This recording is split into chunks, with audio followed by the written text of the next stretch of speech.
166 países, 10.500 empresas e 75.000 metros cadrados distribuídos en 10 pabillóns. A edición número 31 da Feira Internacional de Turismo de Madrid aumentou este ano o seu número de visitantes.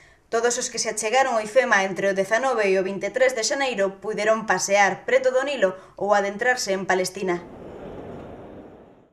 Contanse por milleiros as persoas que cada ano chegan a Fitur na procura de destinos vacacionais ou negocios. E como non podía ser doutro xeito, Vigo ten un sitio preferente nesta feira. O obxectivo é atraer os visitantes grazas ás CIEs, a nosa ría e oferta turística e gastronómica. E dende o stand da cidade situado nos máis de 1.400 metros que Galicia tiña na feira, encargábanse de proporcionar toda a información posible. O renovado casco vello foi o eixo principal empregado para promover Vigo. E o tirón das Illas Cíes demostrouse cos máis de 110.000 visitantes que tiveron o ano pasado. Vigo ten que estar en Fitur e Vigo xe ten suficiente potencial, suficiente atractivo turístico como para promocionarse realmente alí, en donde están os foros importantes onde se van a decidir moitas accións promocionais da cidade.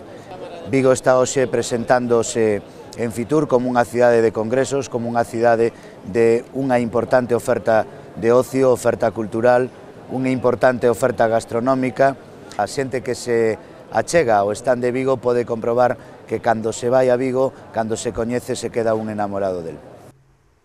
O tenente de alcalde adiantou ademais as grandes citas da cidade para este ano, entre as que se encontran a Copa do Mundo de Hípica, a Festa da Reconquista e a Copa do Rei de Balonmán.